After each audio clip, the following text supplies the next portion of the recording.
फक्त आणि फक्त अधिवेशन कालावधीमध्ये तो मंत्री ब्रीफिंग घेऊ शकतो। यापेक्षा त्या मंत्र्याला नित्यनेमानं त्या खात्याचं काम करण्याचा कुठलाही अधिकार नाही।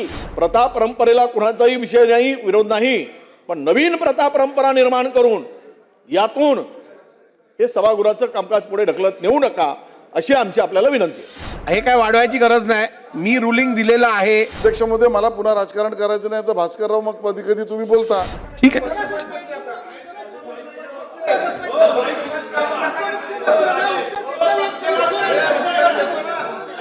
बसून घ्या, बसून घ्या, बसून। श्री दादाजी भुसे, सार्वजनिक बांधकाम सार्वजनिक उपक्रम, श्री उदय सामंत, नगर विकास, श्री शंभूराज देसाई, गृहनिर्माण। अशा पद्धतीनं एखाद्या मंत्र्याचं अधिवेशन कालावधीमध्ये कामकाज सांभाळण्याकरता द्यायचं असेल तर आपल्याला तसं पत्र द्यावं लागतं। ते दिलं होतं का असा मी प्रश्न उपस्थित केला होता। मला माहित होतं की त्यावेळेला आपल्याकडे पत्र नव्हतं, परंतु सचिवांनी मान हलवली, पत्र झालं।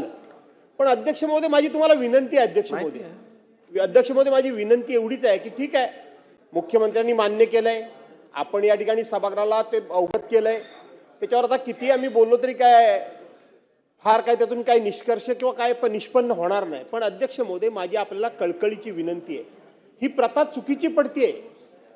अध्यक्ष महोदय, एखाद्या मंत्र्याचं कामकाज दुसऱ्या मंत्र्यानं कधी सांभाळावं? जर तो मंत्री हजर जिथं नसेल, तो मंत्री कुठे बाहेर गावी गेला असेल किंवा तो मंत्री या कुठेही आवारामध्ये नसेल, बोला बोला, आपण ते मंत्री जर आवारामध्ये नसतील किंवा ते मंत्रींची काही शारीरिक अडचण असेल, ते आजारी असतील, तर तात्पुरत्या स्वरूपामध्ये अध्यक्ष महोदय एका दुसऱ्या दिवसाकरता म्हणून ते कामकाज संबंधित मंत्री दुसऱ्या मंत्र्याला देऊ शकतात। ही जुनीच प्रथा, ही नवीन नाही। पण ही नवीनच प्रथा पडतीये की स्वतः मंत्री महोदय या प्रिमायसेस मध्ये आहेत, ते विधिमंडळाच्या आवारामध्ये आहेत आणि स्वतः मंत्री विधिमंडळाच्या आवारात असताना त्यांच्याशी संबंधित खात्याचं कामकाज सभागृहामध्ये अधिवेशन कालावधीमध्ये दुसऱ्या मंत्र्याला चालवायला देणं हे अत्यंत चुकीचं आहे, 100% चुकीचं आहे। कारण फक्त आणि फक्त अधिवेशन कालावधीमध्ये तो मंत्री ब्रीफिंग घेऊ शकतो।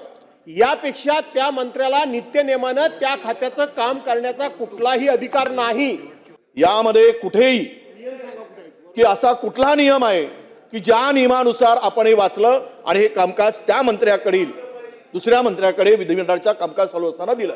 आम्ही इथे 28-30 वर्ष झाले अध्यक्ष मध्ये काम करतो, आम्ही कधीच पाहिलं नाही असं की मंत्री उपस्थित कुठल्या तरी एखादी वेळेस मंत्री या परिसरात सांगितलं त्या संदर्भातला त्यांच्या आरोग्याची काही प्रश्न असतील ते किंवा परदेशात असतील, ठिकाणी असतील, या प्रिमाइसेस मध्ये असताना याला एक मिनिट आपल्याला विनंती अशी की यामुळे काय होत आहे माहितीये अध्यक्ष महोदय, जे सन्माननीय सदस्य सुधीर भाऊनी जो मांडलं ना आता, असे प्रसंग उद्भवतात की उत्तरच मिळत नाही। त्याबद्दलची प्रोसिजर पूर्ण झाली आहे, त्याच्यावर माननीय अध्यक्षांनी रुलिंग दिली, त्यानंतर हा निर्णय सभागृहाने घेतला किंवा घ्यावा असं अपेक्षित आहे। यात कुठेही काही गैर नाही आहे। आणि अध्यक्ष महोदय, मला पुन्हा राजकारण करायचं नाही तर भास्करराव मग कधी कधी तुम्ही बोलता।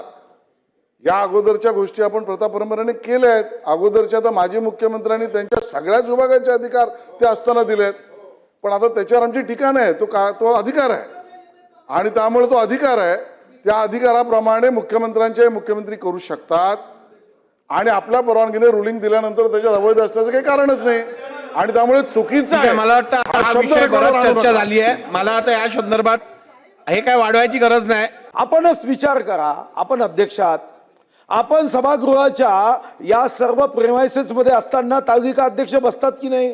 कारण तुम्ही घोषित करता की हे तालिका अध्यक्ष आहेत, तुम्ही तुमच्या दालनात बसून असताना सुद्धा कोणी आम्ही विचारतो का, ओ अध्यक्ष महाराज तुम्ही दालनात बसून आहे, आमदारांची चर्चा करताय पण सभागृहात येत नाही, असं आम्ही कोणी विचारत नाही, कारण तो तुमचा विशेष अधिकार आहे।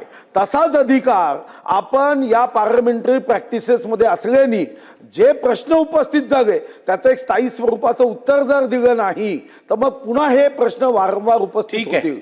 ह्याच्यावरती बोलण्याआधी हा नवीन पायंडा नाहीये, 2019 पासून 2022 पर्यंत सातत्याने अशी पत्र आणि त्या पत्राला मंजुरी पीठासीन अधिकाऱ्यांनी दिलेली आहे। नंबर 1 त्यामुळे आता आता त्याच्या आधी जर घडलं नसेल तर 2019 आणि 22 पासून हा नवीन पायंडा मांडला गेलेला.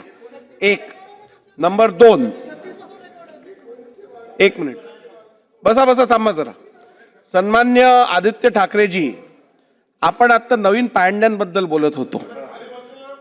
मी आपल्या एक मिनिट मी आपल्याला एवढंच सांगू इच्छितो, जर का नवीन पायंडा कधी सुरू झाला हे बघायचं असेल तर 2019 मध्ये आपण ही सुरुवात केली. परंतु परंतु परंतु परंतु परंतु या संदर्भात ठीक आहे.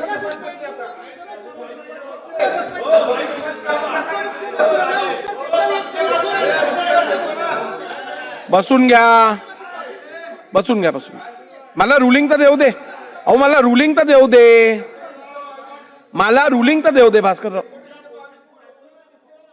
मला बोलू तर द्या तुम्ही. अहो बोलू तर द्या. बसून घ्या. हे बघा, बसून घ्या. तर या संदर्भात कुठचाही नवीन पायंडा या सभागृहात आपण पाडत नाही आहोत. राहिला प्रश्न हे जे चाललंय ते नियमात आहे की नाही, तर त्या संदर्भात मी आपलं लक्ष हे भारताच्या संविधानातील अनुच्छेद 164(2) वरती आकर्षित इच्छितो. The Council of Ministers shall be collectively responsible to the Legislative Assembly of the state. आणि त्यामुळे या संदर्भातली कलेक्टिव्ह जबाबदारी असल्यामुळे तो संबंधित मंत्री किंवा इतर मंत्री किंवा स्वतः मुख्यमंत्री त्या उत्तरासाठी पूर्ण काउन्सिल जबाबदार असल्यामुळे कोणीही देऊ शकेल सभागृहाच्या मान्यतेने.